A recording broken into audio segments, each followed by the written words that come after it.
My name is Tiffany Rivera, and the special needs population that I chose to focus on was transgender youth.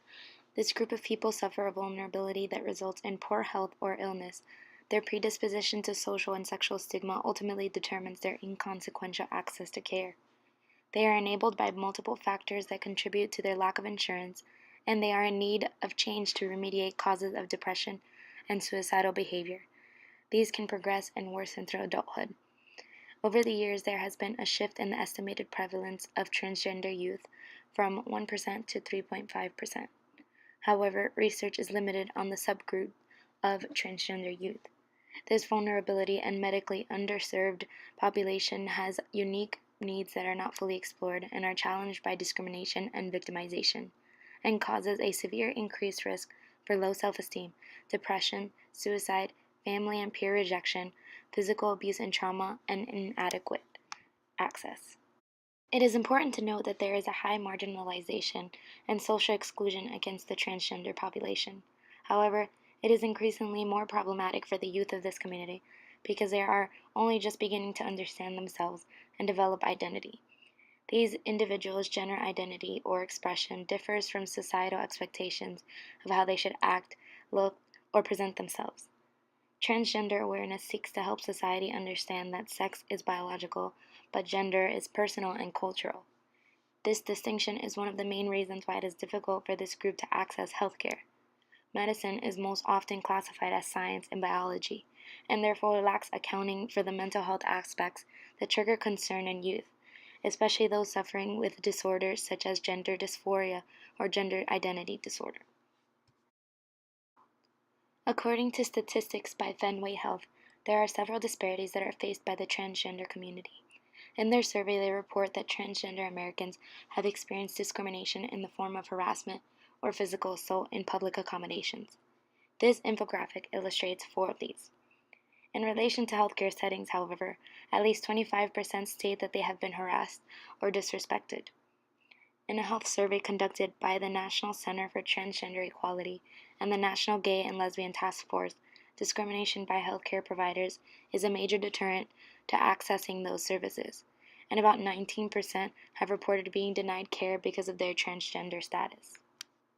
Surveys of transgender youth note difficulties of accessing and utilizing health services. It demonstrates that they do not feel there is a safe environment for them, that physical health services are difficult to obtain, that there are inadequate resources to address mental health concerns, and that there is a lack of support from families and communities. The transgender population is a large group of uninsured people because most insurers do not cover their care. They have clauses that do not cover transgender-related services, such as hormones that can be extremely costly and sex-affirming surgery. Insurance companies do not understand the serious need for medical services for the transgender population. So many patients have multiple jobs to pay for their treatments. This is most difficult for transgender youth who have to face a major barrier of being dependent on their parents for health insurance, transportation, and consent.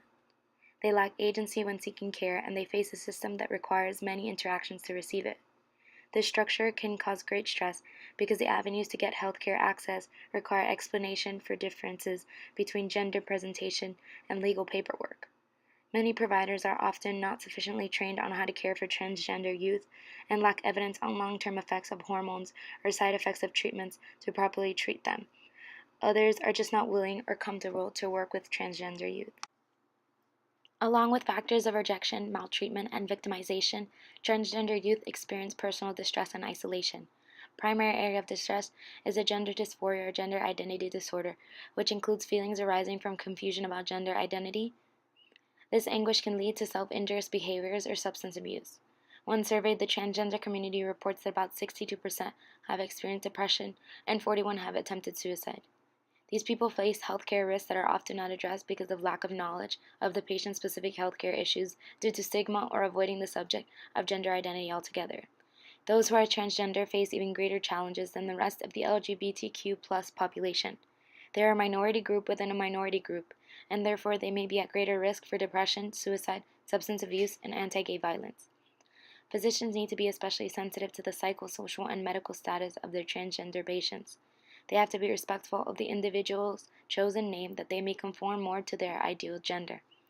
All of these findings indicate that there is a strong need for a variety of interventions for transgender youth, such as educational programs for parents and guardians about their transgender children and the negative outcomes of psychological and physical abuse, educational programs for transgender youth about the changes to their body to increase body esteem and allow them to facilitate changes over time, intervention programs for transgender youth who have personal conflict and distress related to their gender identity disorder and help them cope with it. And finally, training programs for mental health professionals to work with transgender youth and medical professionals to understand and recognize the situations that transgender youth are faced with. By being aware of this, it can reduce this group's psychological distress or depression and decrease the likelihood that they will engage in life-threatening behaviors. What are some ways to create a receptive and gender-affirming environment to improve healthcare quality and access for transgender youth patients? What are social ways that make the transgender population, specifically transgender youth, more marginalized than all other members of the LGBTQ+ community?